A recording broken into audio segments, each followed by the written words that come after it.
you gonna make it for Rise MMA? and shine, it's a brand new day. Ken can take the stage, ready to play. Weekdays at 10, the cars in the scene. Coffee in hand, they're living the dream. Aggression in the voice, got the whole town awake. Bringing fire to the mic, make no mistake. Shows in the corner, spitting out facts. Dropping truth bombs, ain't holding back. Ken in the morning, feel the heat. From 10 a.m. CST, can take a seat. We live and love that break in the mind. Ken and the bold. Light up your speakers, crank up the sound. They're talking about life upside down. Opinions exploding like a sonic blast. In the studio, they're built to last. With passion and grit, they engage and ignite. Every single week, they're a force can't fight. From sports to politics. This is a Huddle Sports Network broadcast. You can find us on Roku TV, Amazon Fire TV, Facebook, and of course YouTube. Get all your NFL news here first. Good morning. Welcome to an edition of Ken and Ken in the Morning. Good morning, Joe. How are you? What's up, guys? And Ken, how are we doing today? All right. Well, there's news this morning. The first bit of news I've seen for the quote-unquote trade deadline starting. The Bears, free agent acquisition, no trades, but the Bears signed C.J. Gardner-Johnson to the active roster. Of course, he played in all 16 of the regular season games for the Eagles last year on the way to the Super Bowl. Then he was traded, didn't work out where he got traded. Now he's been signed to the Bears and having a reunion with his old defensive coordinator, of course, and current Bears coordinator, Dennis Allen. So, yeah, the first move has happened for Chicago. It's a safety, not a corner, but probably a step in the direction most Bears fans want to see something. Well, I haven't seen a corner out there, but we got a pretty good safety. Good morning, Fred. Also, Booker's been activated off the IR for the Bears, so that's another edge rusher to the mix. Good morning, Paul.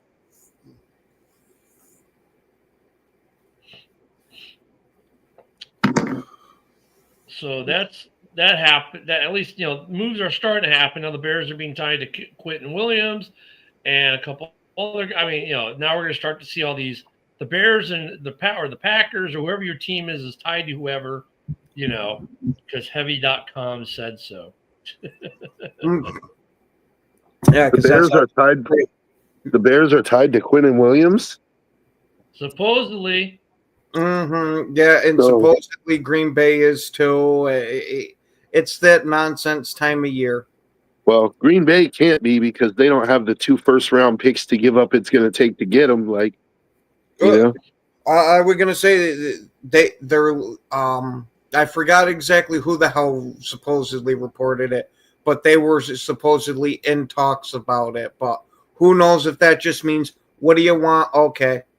Yeah.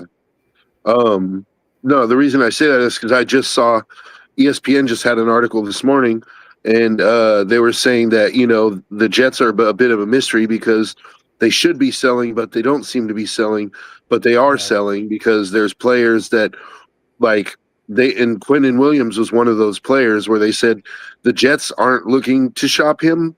So, but they're not saying he's untouchable either. It's going to take, it's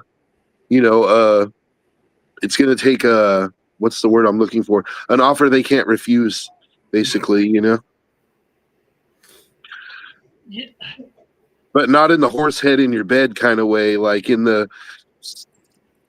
Yeah, I saw Ken getting excited over there. He's and then you took my excitement right away. Yeah, that does sound like a Ken kind of deal. He's like, what about 2 horse heads? Yeah, see, there you go. Where one won't get it done, a second one usually does. Paul, Cam Jordan's an interesting name that I think will be bounced around by a couple teams. Dude's 36 years old, but he doesn't play like he's 36 years old. He's a good rental for sure. But then the question I get, okay, right now the way he's playing this year, he's a good rental. But are you then going to try to sign him to another 1 to 2 year contract after this year? A 1 year, maybe. I think he would take a 1 year wherever he goes to. Yeah. Because that actually makes some sense for him, because he'll be what, 37 next year? Hell, he may just retire.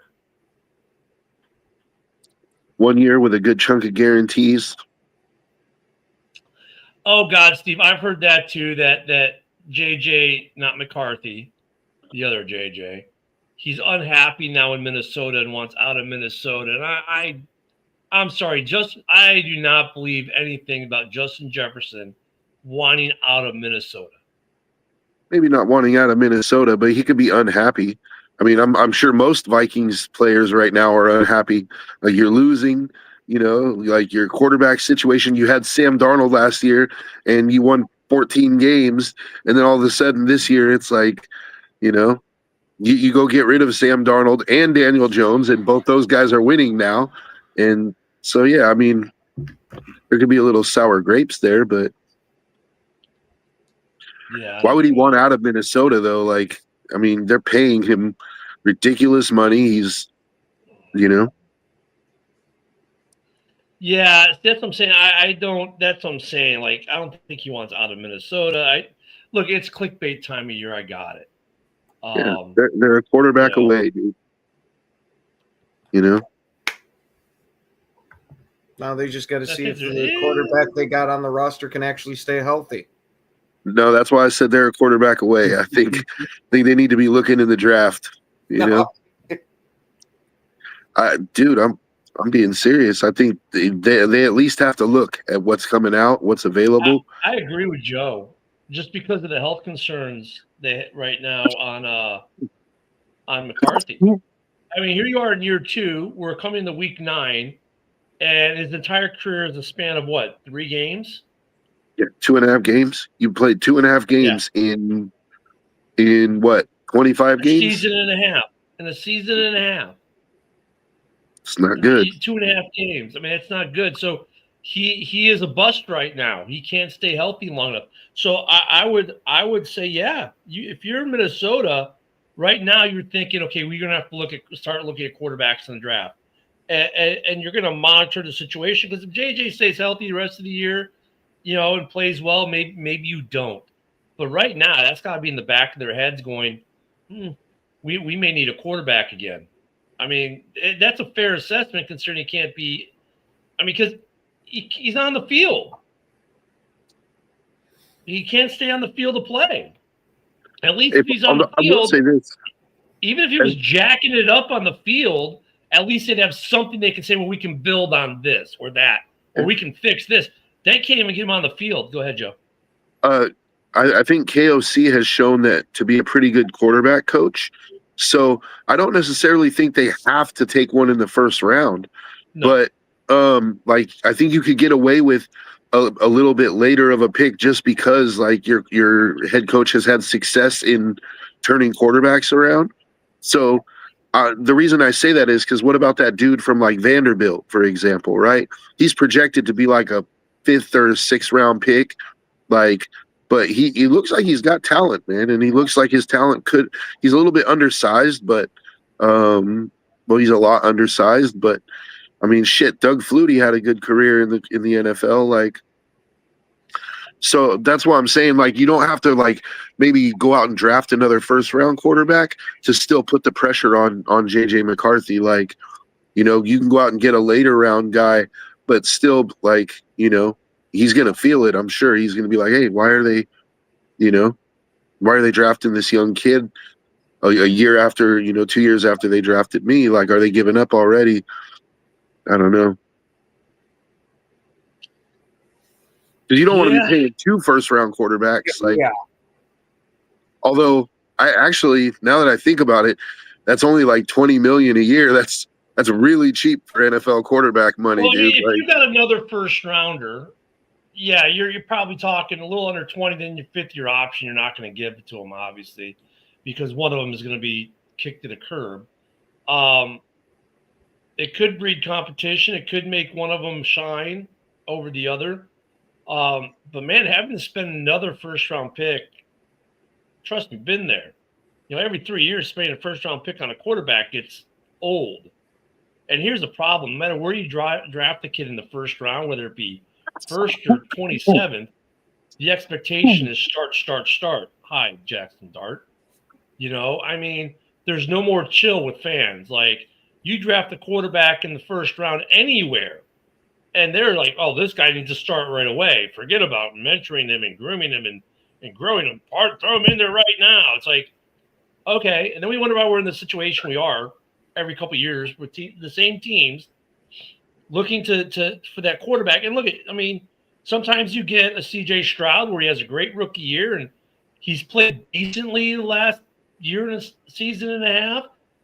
Obviously not to the same level, but it looks like he's going to work out for him. It took the Bears, this is our third guy now. We went Trubisky, then we went to Fields. Now we're on Caleb. Caleb looks like, okay, this guy's going to make it past year 3 with Chicago, and he might be a guy we're going to hold on to for a while. It's the same. But then you go to Green Bay, who drafted Jordan Love at the end of the first round when they had Aaron Rodgers. They sat the kid on the bench for 3 years, basically, and it worked. And why other teams aren't doing that is still beyond me. Now, I get it. If the kid's a top 10 pick, I can get a little bit more of the impetus to start them right away. But you draft the kid at 11 or 28. Let him sit on the bench a little bit and learn.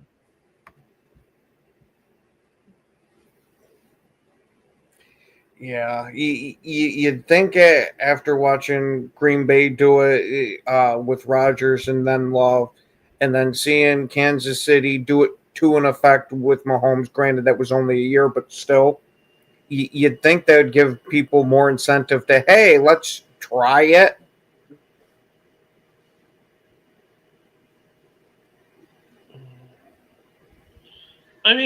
Day one draft, man, I'm sorry, just because you get drafted day one doesn't mean you should be a starter right away. And I think that should be true at any position, but especially quarterback. You want these guys to be impact. Okay, cool. Here's the problem. Some of these guys you draft in the first round, yeah, they can come in and be starters right away. And there's a fair amount that can. And there's a fair amount that can't. The bust rate on first rounders is about 50-50, right? I would attribute some of that bust rate to just throwing them into the fire too fast.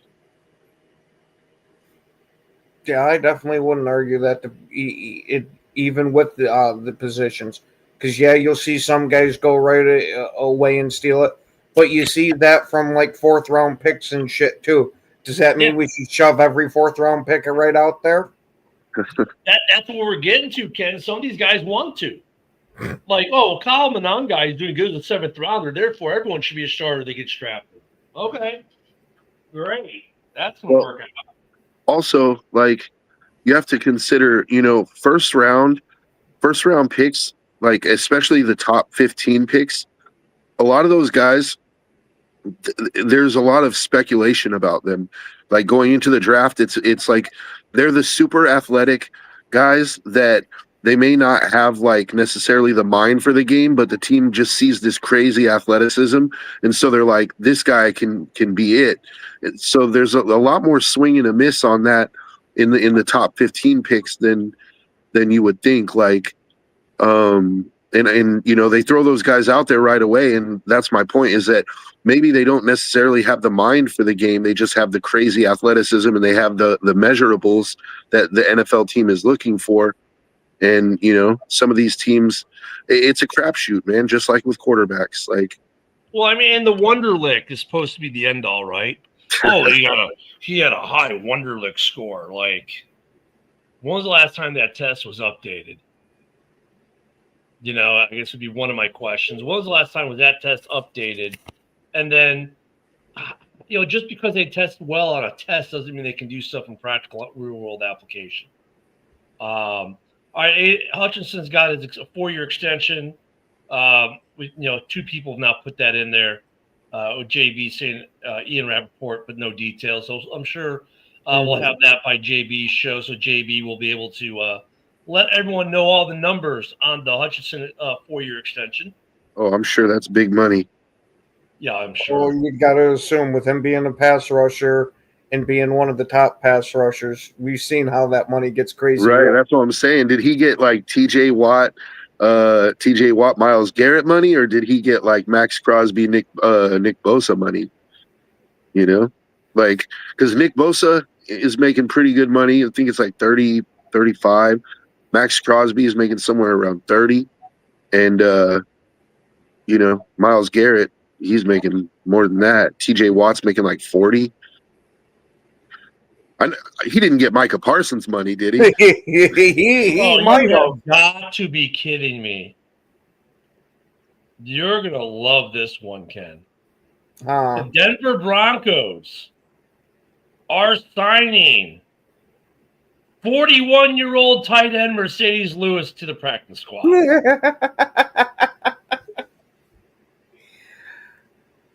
Oh, man. I mean, hey, it's nice and all for him that he gets to stick around somewhere. But would somebody just sign this guy as a coach and let him stay off the field? No, dude, like, it makes perfect sense if you're the Broncos. Think about it. The Broncos, they're looking at a playoff run, right? Like, why not sign the guy who he may not be a great pass catcher anymore, but he's exactly, that's what I was just gonna say. Straight blocking tight end, like, injuries happen. Like, you don't want to get it derailed. Like you're what, 6-2 or 5-3, like. Right. No, it makes sense. It makes sense, dude. Sign him to the practice squad. And speaking of the Vikings, they have announced they signed quarterback John Wolford, formerly of Carolina, to their practice squad. Never even heard of that dude. Yeah, exactly. Lamar Jackson will play tomorrow night. That's going to be interesting because they just got a big win. Like, is that team fired up now? Do they all of a sudden like pull their bacon out of the fire? So, and there was this trade 15 hours or a little more than 15 hours ago. So the Patriots extended Marcus Jones to a 3-year, $36 million deal, then traded Keon White to the Niners and traded Kyle Duggars to the Steelers. That happened yesterday. So Pat's making some moves in the Steelers as well. Steelers have 2 former Patriots in their secondary now because they got Jabril Peppers earlier in the season. Interesting. Oh, so he got a playoff? He got a playoff win? Yeah, I never heard of that dude. Who, Mercedes Lewis? No, John Wolford. JB said he's the guy the Rams pulled to win a game during the playoff push with. Okay.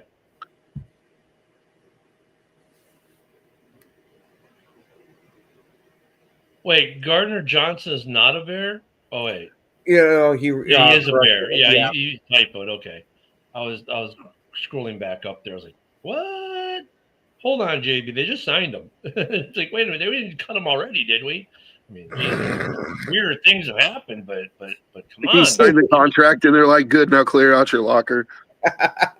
Yeah, I mean, it's like he didn't even see the practice field yet. Yeah. That's what happens when you take the donut in front of the coach. Last donut, mine. Oh, yeah, you can go home now. He got the red tag in his locker. So, I mean, for the Bears, I think it's a good signing. The safeties have been playing good. I think they're going to try to use him as a corner, though. Obviously, because that's where we need the help. Yeah, he's having playing him at safety for a reason. He's having morning coffee. Okay, he's having his morning coffee. Let him get his caffeine flow. Yeah, I mean, obviously the safety room has been good, but they signed him for a reason. Hey, we know he's a quality player. But I think they're going to try to use him. If they do use him as safety, maybe someone else is moving the corner. That could be it, though, too. So they're going to do something with the safeties because right now we got 5 on the roster. One of them is going to be playing cornerback. One's going to be quarterback. Especially, I haven't checked the injury report, but I would assume from what I saw about Tyreek Stevenson's injury, he might be back this week. So. Or do you think maybe it's just a depth move where they're like, we can't afford any more injuries in our secondary. And in case we do get another injury in our secondary, let's go get this guy who's got lots of experience that, Oh, Joe, I'm going to say this, and I'm going to say this with love. Fuck you. Don't say that. Now you're saying that the Bears have someone else hurt. That's why I said no, that. that's not what I said. I said, do you think that they're thinking that is what I said? I know. It's not like I'm sitting here breaking Joe chicken brings up bones the and dark, riding the gloomy broom on you shit, guys or right? something Hey, the Bears are trying to adjust maybe some injury issues with the quarterback, and here's Joe. Oh no, you got a safety hurt. That's why they're signing him, because they think something's weird. Like, geez, Joe, fuck you. Why are you doing this to me this morning, man? I God. was saying, like, it's smart business, just like the Broncos, like taking that insurance policy out with Mercedes Lewis. Like, I think that's a smart insurance policy. It's not costing you much, and when the playoffs come around, you need a blocking tight end. If you know, Well, we'll see. Well, yeah, I mean, like last week, it's all reward and no real risk. Tyreek Stevenson's a shoulder injury, so we'll see if he comes back this week. But I'm hoping it's not that we're tracking now we're having an injury with a safety that we need to address. I'm hoping they're trying to. I wasn't saying that, Ken. Yeah. I wasn't saying like you have an injury. I was saying I know, but the brain went there when you said that. I was like, oh no, Joe, don't say this. But you know what? Ken can attest to this. The cornerback market's pretty shitty right now. There aren't any cornerbacks out there. Otherwise, we would have signed one. So if you're looking for cornerback help, this is the next best thing. Now, if you want it, I would have to say I'd like to see how the Bears respond to another injury in their secondary. Ken will tell you all about that. Oh yeah. Joe's got the fucking voodoo with that shit. Yeah, no shit. And JB, I'm assuming you're going to be breaking the Hutch money details during your show. That's what I would assume. I mean, you're probably not going to get. You might not even get the money details after your show today. We might have to talk about it on Roundtable tonight, because you know how these, sometimes the money gets leaked out pretty quick, but we usually takes a good day or two. Sometimes we might get an idea of a total dollar amount, but not the deal until for a day or two. Yeah, it could be tonight. So, but that's good for the Lions that they got Hutch locked up for 4 years. That means he's not going to be traded anywhere at the deadline. I'm pretty sure Lions fans were absolutely terrified that was going to happen. Look, the money number. Hey, Ken, the money just came out. Do you want me to break it, or do you want to not steal JB's thunder? Go ahead, because JB's breaking it too in the comments. So go ahead. It's 4 years, 180 million. That includes 141 million guaranteed. Woo! What's that break? What? It's 180 what? 100. If it's 100, yeah, it's about 45 a year. Wow. Woo! That's generational. That's almost Micah Parsons' money. Yep, that's a couple million shy of Micah Parsons' money. Good morning, Yoli. Boy, that's a huge shot at. They're saying we believe in you, Aiden. These dudes are making to play football now. I mean, think about it. $45 million a year to play a sport that you play as a kid to have fun, right? I mean, and Hutchinson's a pretty smart guy. I guarantee you his family does not have to work for generations to come. I was going to say, just remember in the early 90s, that was quarterback money over the length of a contract. Right. Not a year, over the whole length of the sumbitch. Hutchinson gets $45 million a year. That makes Montez Sweat at $25 million look like a steal. I mean, think about Montez Sweat when he signed the extension with the Bears on that trade and sign deal. That was really good money for the position, and now it's like $25 million a year. That's nothing. This is yet another reason why I'm so grateful to have Max Crosby on our team, because he's a top 5 guy, but he doesn't make top 5 money. He's not bankrupting the Raiders. He's like Michael Jordan when he was with the Bulls. I mean, Jordan never made his money playing basketball. All his money Yeah, was made endorsements and Yeah. shoes. And we've got Wood this morning. Yeah. Morning, Woody. Aiden Go on. Hutchinson's just signed his 4-year extension, getting $45 million a year. Oh, hopefully he doesn't get injured again, or that's going to be all well worth it. That's what I love about Woody in the morning. Hey, Yeah. and you know what, though? I did say this, Woody. It makes Montez Sweat's $25 million a year look like nothing. Yeah. There you go. Huh. Wow.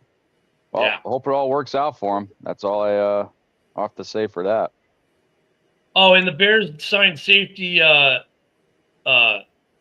Gardner yesterday as well, and Okay. activated Booker. Yeah, I put on that in the back of our chat. Yeah, I saw that. Yeah. So I'm excited for that, but hopefully he can 45 million. That makes Crosby's 30 million look like bubblegum change, Telling you. dude. But like, let's talk about something else. Like, where does this leave us as far as like the next generation of pass rushers? Like that market is so inflated right now. Like the next guy that signs is going to be making quarterback money, dude. I mean, they're pretty much making quarterback money. Well, here's the thing. It's like it's across the board, Joe. We saw it with wide receivers.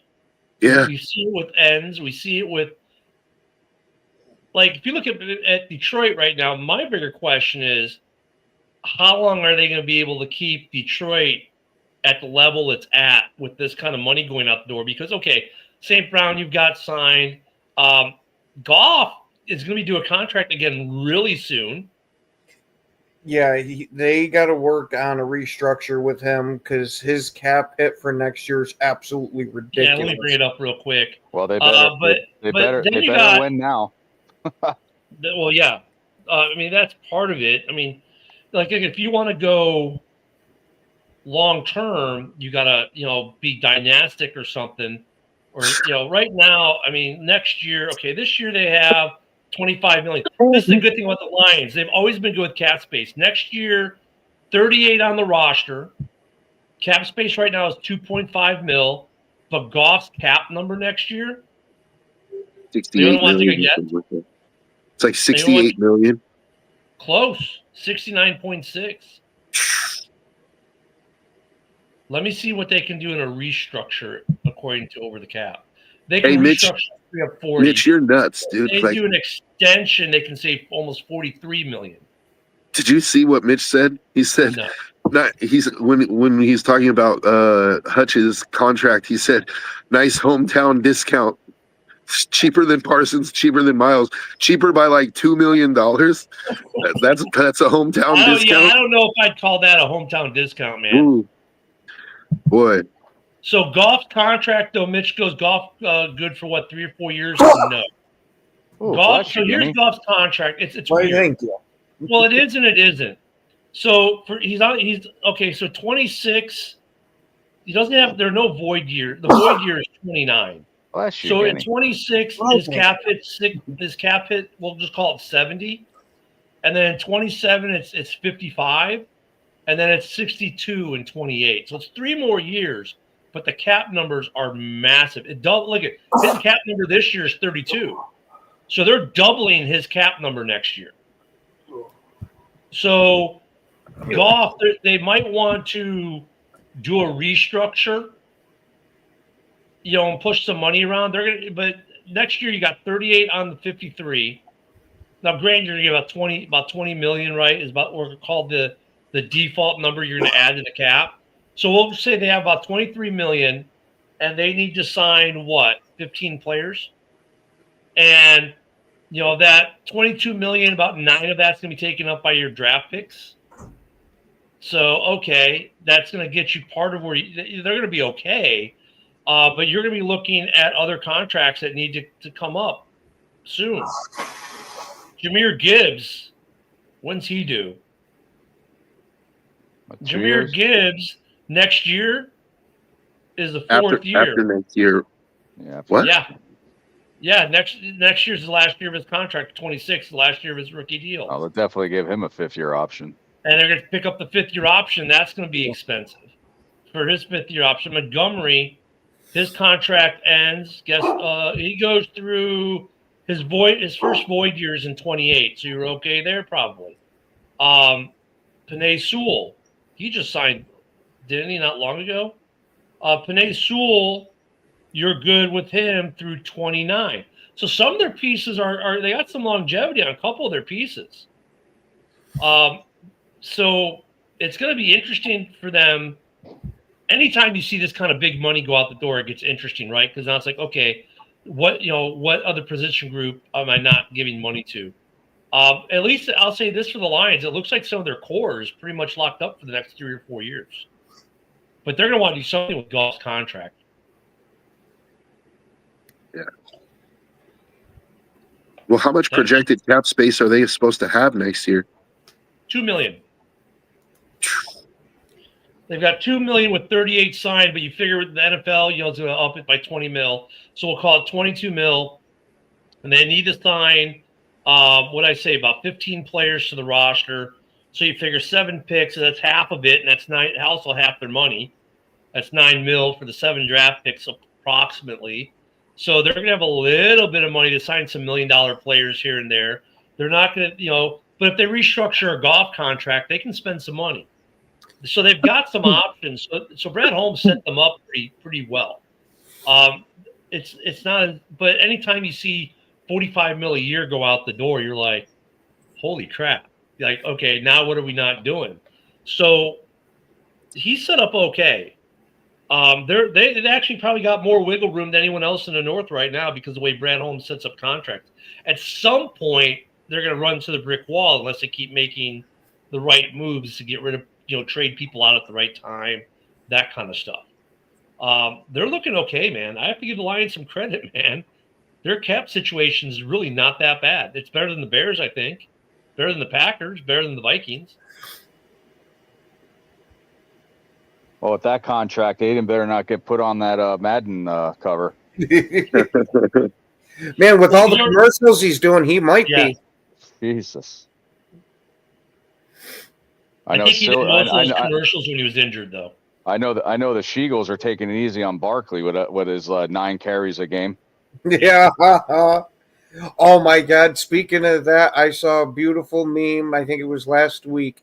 Ever since Saquon got on the cover of Madden, he turned into late stage Packer career Eddie Lacy, where he was Cheeseburger Eddie. Cheeseburger Eddie. Wow. So yes, some interesting moves there. Yeah, they're yeah. Well, I don't. Goff restructure is going to be interesting. I don't know if they're going to restructure or extend, but they're going to have to do something. But you got to remember, when you do a restructure, that money's still going somewhere. Some of it comes up. Here's where this is where I think Mike the Bear fan gets pissed, and I agree with him. Because what they'll do is they'll do a restructure, and they save 42 mil or 40 mil. Not all 40 mil goes back against the cap at any point in time. It like disappears from the cap, right? Because they call it this money, that money. So whereas this money used to count against the cap, now all of a sudden it doesn't, even though the player still gets it. And that's where I agree with Mike. It's like a dollar spent should be $1 against the cap. But that is not the reality of the way it works in the NFL. Well, what if they do when they reconstructure, they use it as a signing bonus? Yes, it's usually converted into some kind of signing bonus or some other thing. And a lot of times, a lot of that money does not count. Like when they did the JJ's for us, the $8 million, none of it counted against future cap. Brian Poles literally took $8 million off of a cap hit and wiped it out. But JJ still got his $8 million. But the Bears didn't have to pay for it in terms of the cap. I mean, they still had to cut a check, but it didn't count against their cap. So I get that. Like, that's kind of a bullshit move if you think about it, because then why do we even have a cap? Because it sounds good. We make everything fair for all the teams, no matter the size of the market, no matter their revenue income. See, we share all this shit. and there's no competitive advantages, even though you got Jerry handing over briefcases under desks. Yeah, Hey, but and see, without a cap, it would be worse because certain owners in the end are filthy rich, like the Waltons, for example. Jerry's stupid rich. Stan Kroenke of the Rams is stupid rich. Right. So if you went the baseball route where there is no, or the basketball route, like you get like a luxury tax, but there's no salary cap per se, right? Like It'd be that's ridiculous. it'd be ridiculous because now you're going to get the Yankees in football, like where Jerry's going to go out and he's good. There's no cap. He's just going to sign every high-priced free agent there is, and you're going to have super teams. Like Well, let me I go think back that, to and I think the Mitch's cap is a contract. good thing. Let me go back to Mitch's comment here about Goff. I mean, here's the thing too with Goff's contract, they do not even necessarily have to restructure it. They can, and they don't have to restructure for the full 40 mil either. Because like with JJ for the Bears, they could have restructured it for 10 and only did 8. I think what they'll do is they restructure just what they can wipe off the board if they have to. Because I think that, look, there are some other rules that I know none of us here understand that they play by on this. And they still have to be careful on how they do some of these things. But that's where the money, if they need money, that's where it's coming from, Mitch. I 100% agree with you. And they're going to have to restructure because of the cap hit. In theory, right now they don't have to. They got enough money. If they get 20 million cap, if everyone in the league gets 20 million, they got enough money to sign draft picks, sign a couple free agents, low price free agents, $1 million, $2 million tops, where they might not have to touch him at all. To be honest with you, and that might not be a bad thing because now you've got a reserve, right? Now you've got, oh shit, someone got hurt. I need $5 million to go sign someone. Hey, Goff, yeah, I'm going to restructure you for $8 million right now. Okay, cool, done. So it puts them. They're actually in a good place. Whether it's going to be an extension or just a restructure, because like I said, his contract was out a couple years. I don't know if they would extend it next year. I think you might restructure next year and then extend the year after. He's got, what I'd say, 3 years left on the contract for Goff. Let me bring it back up. Let me go find it again real quick because I was looking at the Bears for a second. Goff's contract goes through 28, so they've got 3 more seasons on it. I think they might restructure for 26, and maybe they extend him in 27. Because they want to keep as much flexibility as they can, right? It'll be interesting to see what they do. But they set that contract up right. They did it right. Yeah, there's always a way to work around the cap. I mean, look at Quezzy. Quezzy works miracles on that cap in Minnesota. Look at the Saints. Yeah. I mean, I don't know if I'd call that a miracle. Well, no, I think that's just a happy accident. No, but he's right because the Saints have been doing it for years, dude. Yeah, the Saints were like 20 million over coming into the season. Now they're way under. Now next year they're way over. Guess what? They'll find another way through all these little things, and they'll come back under and have money. They will. They find ways, man. They're pretty good. Now the problem with the way the Saints are doing it is it makes some of their guys untradeable. Yeah. Like Kamara is almost untradeable with an $18 million cap hit next year. Yep. Just imagine if the Saints actually put all that skill that they have in their working their cap to keep these aging vets. If they actually put that into a rebuild, you know what I mean? No, if they focus that energy. Come on, the Saints window is still open. At least they believe so. Yeah, but JB, they've been kicking the can down the road for 5 years, and they're going to be able to successfully do it again. And I think the way they're doing it, they might actually not get a true cap hell year. Because look, their record sucks. Okay, fine, but are they a competitive football team? And the answer to that question is, yeah, they are. They're just not winning games. They're losing these one-score games. I mean, they're in games. They're actually a pretty decent team. They're one of those teams that you'll sleep on and they will beat you. And they beat you. Go, oh my God, but they were 1-5. How they beat us? Because they're still a good freaking football team. They're just not winning games. So like they're not doing a terrible job of it. It's not like it's been a complete collapse of everything in NOLA. The team is still competitive. They're just not winning games.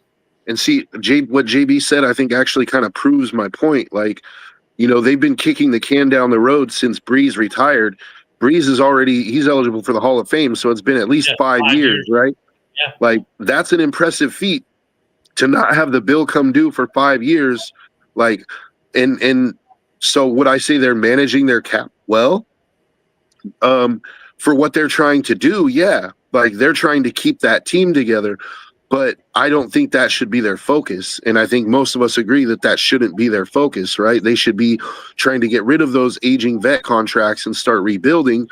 But for what they're like, you have to keep in mind that what their focus is. Their focus is on keeping that team together, and they've done a phenomenal job of it. For the last 5 years, they've been able to hang on to those really pricey aging veterans that they wanted to keep. So for next year, they have 43 signed to the 53-man roster. So they need to pick up 10 players. They're negative 14 mil. So actually, we'll call it negative. We'll call it they have 6 mil, assuming the NFL gives 20 million in cap, right? So they're going to have 6 mil, and they need 10 players, 7 which come from the draft. So okay, they're going to be a little bit negative, right? Because once they get 7 from the draft, they still got to sign 3 more. They're going to be negative about what? We'll call it 5 to 10 million, maybe. Okay, easy. They're going to restructure Chase Young and save $10.8 million theoretically. They could Alvin Kamara, they could restructure him and save $8.1 million. They could restructure Taysom, save 4.3. And we know how this money falls off the cap when they do it. They got multiple guys. Here we go. Justin Reed, they could restructure and save 6.3. They could do 6.2 on Juwan Johnson. They're still doing it effectively. They are going to be fine next year. That's what's crazy. And they're going to be able to wait out these contracts and still be a competitive football team that's not a dumpster fire, right? That look, even though the record may not be great, they're a competitive team, so they're not hearing the bitching and moaning and complaining from the fans like, oh my God, we're getting blown out 42-3 every week. Like, man, we lost another one 21-18. Man, we lost another one 27 to 20 or whatever. They're in game, so they're not getting that fan negativity. They still got a positive vibe in NOLA. I mean, that's not a bad thing. They should be embracing the dumpster fire at this point. They should be pouring gasoline in that dumpster right now. I mean, and then you've got what Joe is saying they should do, and that's the other way you could do it. And you're going to like, okay, look, embrace the suck for at least 2 years, right? And then you're going to be good for another decade, ish. They might, though, Joe, be proving that theory a little bit wrong. Like, we don't have to embrace the suck for 2 years. We just have to be mediocre competitive. And then we can do – all of a sudden we got $100 million to spend and draft capital. So we'll see if it works out for them. I mean, Joe's way is more tried and true, right? Well, the thing is, though, with those guys is that they have so many aging vets on big contracts, though, that, like, by restructuring those guys, you're ensuring that they're going to stay around for another year or another 2 years. So you're not – Not in a restructure. A restructure doesn't extend them. It just shifts the money around. Yeah, but it shifts a higher cap hit to the following year or 2 years out, and it just makes them. When the Bears did Jalen Johnson's $8 million, nothing went forward on the cap. It just poof. No longer affects the cap on any of the years of his contract. So it depends on how you do the restructure. That's what I'm saying. These guys are smart. They know they can restructure this guy for $1 million here, $2 million there, $6 million there, and poof, 90% of it evaporates from the cap, but yet they still cut a check. That's the thing. That's why where Mike the Bear fan gets, and he's been, look, I'm going to give Mike some massive credit. He's been on this for a couple years, where he's been like, what the hell? A dollar spent is not a dollar against the cap, and he's right. It's not. So they can still kick it down, and they're not going to extend it out. And their way, if you think about, because of what they did, they're avoiding a year or two of massive dead cap. because you're going to let these guys retire out as Saints, right? Like Kamara's just going to retire as Saint. When his Yeah, but contract's when? up, he probably retires. He's 31 already. Like, at what point, Well, do you? I'd be showing him the retirement home already. Like, Kamara's 30, 28's his last year. Actually, 28's a void year. 27's a void year. So next year could be his last year, and he retires. yeah. Oh no. You know, Taysom Hill, his contract has actually next year's a void year. He's 35. Can you believe Taysom Hill's 35? Holy crap! Only 8 seasons. He came in the league late. He's next year's a void year. Reminds me of Chris Winkie. Yeah. That's a But name he's I still haven't heard in a while. But he's still So- playing like he's in his 20s, though. Yeah, it's a void year. They could say goodbye to him, cut him, and maybe re-sign for less than 13 mil. So I mean, but they can let Taysom Hill retire as a Saint, right? Who, by the way, the Packers signed as an undrafted free agent in 2017. But they can let him retire as a Saint, and don't tell me Saints fans won't love that, especially in a day and age when players don't stay with teams long term and retire like that.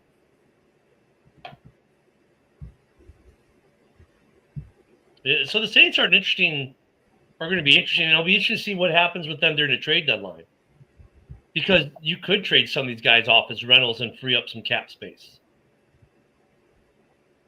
I don't know. This will be interesting. Going to be interesting. And Joe, I agree with you. Like what the Saints should do. But it's interesting to see how this experiment they're doing with it is going to work for them. Yep. Yeah, no doubt, man. Somebody get Drew Rosenhaus on the line. Yeah. Yeah, the 4 of us on here could use him right now. We're going to call Bill the Packer fan up, say, here's our agent. Maybe we give us a raise on here. Yeah. You might get a penny now versus nothing. No, Um, penny earned is not a penny. I don't get an extension, though. Doesn't go against the cap. Yeah, no, that A-Dub, look at the North is going to be good for a while, because all 4 teams are working the cap well. They have good, solid cores are under contract for a good couple years. Unless some team has some absolute massive collapse of personnel, I think all 4 teams in North this is going to be a good division. And I think all 4 teams really are kind of modeling the way that caps can be done. And they're all doing it a little bit differently. A little bit differently each. No one's doing it the real traditional way. Not even Green Bay's not. Chicago's not. Detroit isn't. They've all left themselves room and spaces when they need to, or they can leave as be. So it's going to be interesting. Goff, though, yeah, they might not. You know what? They may restructure, and this goes back up to Mitch.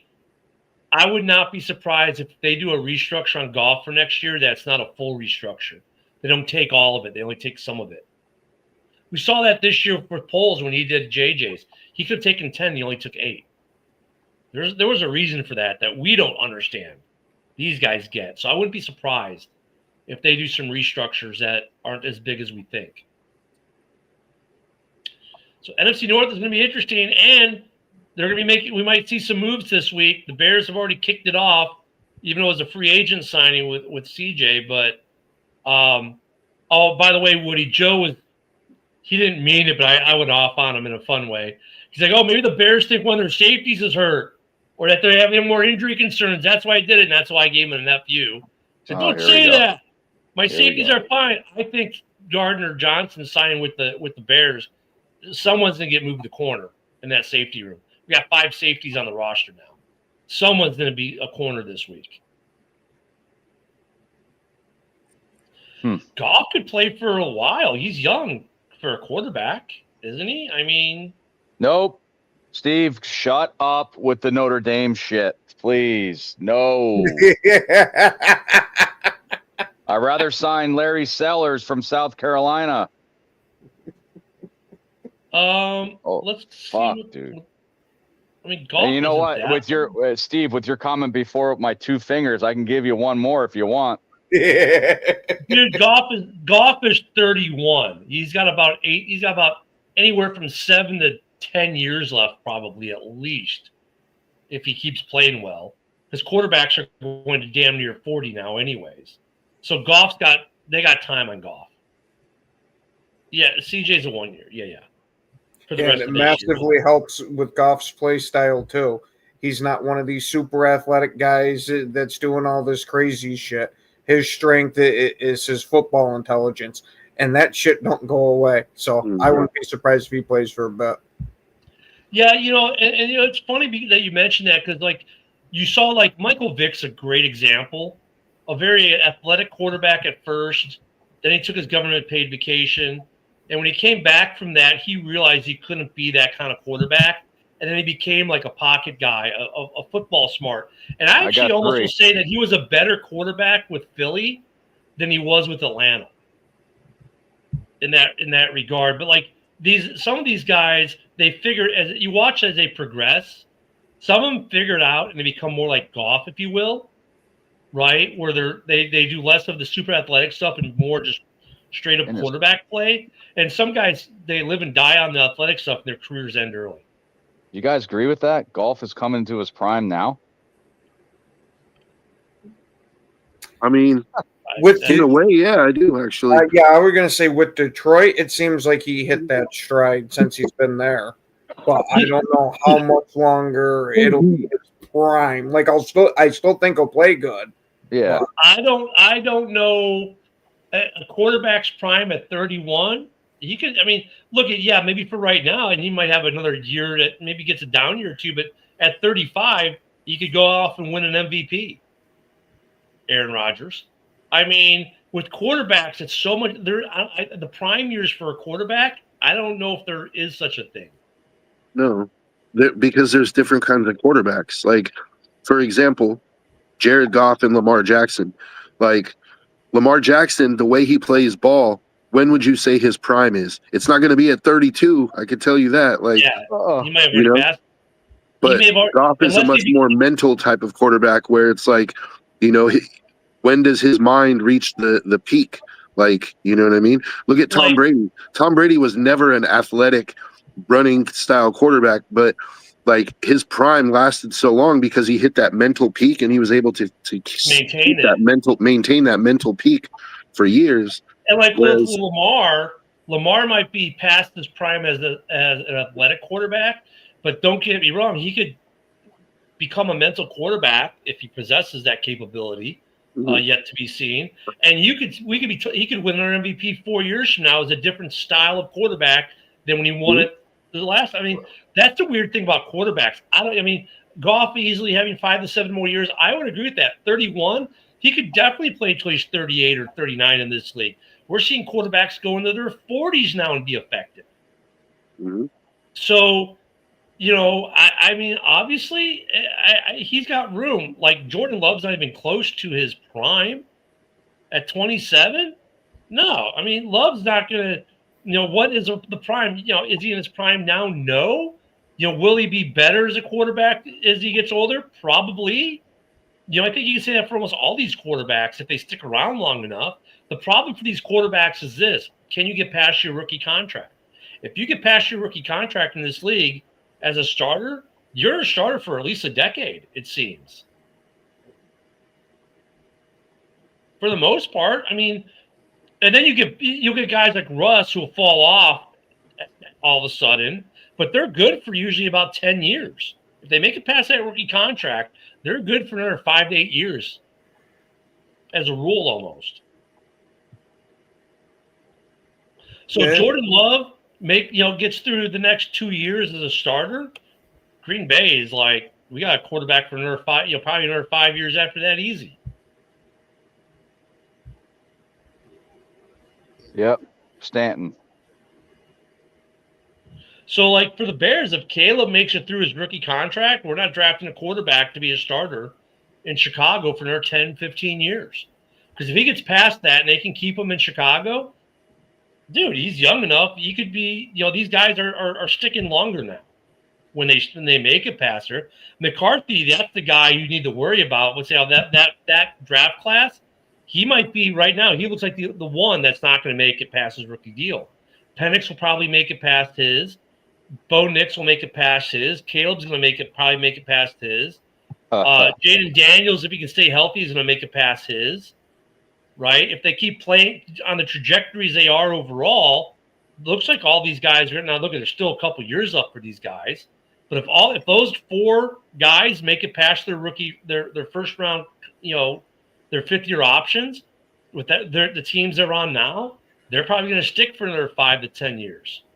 I mean, that's kind of like I just saw a thing that said that Cousins is going to start over Penix. Like that, I think they're making a quarterback switch. Yeah, I think part of it that's more of a health issue than anything. They don't want to risk doing long-term damage to Penix. Yeah. And that's smart. Where they're sitting at right now, that's probably pretty smart for Atlanta. So kudos to Atlanta, right? Yeah, and then you get the Daniel Jones aspects, right? Let me look how old Daniel Jones is. He's not that old. And then you get that aspect of it. You get the guy who gets washed out with his first team, goes somewhere else, and now he may revitalize a career that lasts a long while. Daniel Jones' contract is super cheap this year too. My God, where is he on the what? Was How he big was his 26? contract? Yeah, Jones isn't that. There's Daniel Jones. He is 28. 28 already. Huh. So 6th season. If his contract was a 1-year deal. So his cap number was 14.4 mil. You can probably double that for next year, based off this year. Oh, I think he's going to get more than that. Yeah. So I mean, Jones could be the guy now in Indy for the next decade if this isn't a 1-year flash in the pan. But that's the thing is that now the Colts, since he's on a 1-year deal, they're going to have to make that decision based off this year. Like he's going to want real money, and he's like, if they won't give it to him, there's somebody that will. I guarantee it, based off this year. And look, He did get real money when he was with the Giants. They have 39 signed for next year, and they have currently $57 million in cap. So they got the room. They're not going to be struggling. He's gonna get somewhere in that neighborhood of like 40, anywhere between 43 and 53 million dollars a year. He got 45 million a year. Well, here's the other thing. The other thing he's got going for him is Sam Darnold. Sam Darnold got the big contract right after the 1 year in Minnesota, and he's worked with a new team nonetheless, and a new system and everything. So that bodes well for Danny Dimes, Indiana Jones, to get a good contract. That bodes well for his future contractually. So yeah, interesting news today. We'll see if there's some more moves start happening now as we start to get into this window. I hope so, Steve. I really hope so. Yeah, one would hope. I'm sick of Curtis. Yeah, big extension for the Lions today. They're set up for success for the long term, it looks. And we got some other interesting things to watch. See some other teams make some moves. There's some interesting names being thrown out trade, so be careful of the clickbait, but keep your ears to the ground because something's going to happen. We'll see. So thank you, everyone, for joining us. We'll be back here tomorrow. Don't forget today at 2 p.m. Central, the MMA show, MMA Maniacs, and then Woody and I will be on for House Hall tonight. And then we got JB's Roundtable tonight. And JB will be up next in about 45 seconds, where I guarantee you we're going to be talking a lot of Aiden Hutchinson. Thanks, everyone. See you tomorrow.